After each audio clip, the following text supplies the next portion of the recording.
gökleri yaratan Allah'a kulluk edin ki kurtuluşu bulasınız. Vallahi bundan başka kurtuluş yoktur. Tekbir!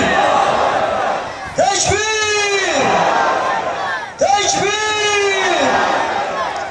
Bu Kur'an'dan başka yol yoktur. Bu Kur'an'dan başka hastalıklara ilaç yoktur. Bu Kur'an'ın dışında iş yeri açarlar.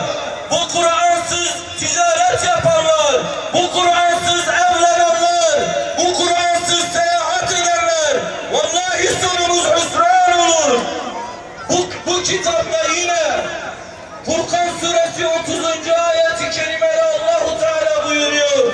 Estağfirullah.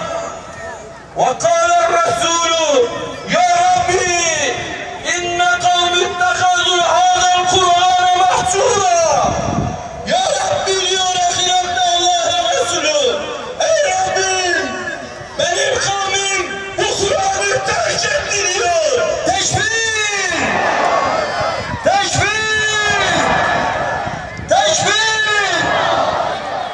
Ey Rabbim, ben şu mekanı dolduran bacılarımın, annelerimin, şu kardeşlerimin, şu müminelerin, şu müminlerin ihsanıyla sana niyazda bulunuyorum.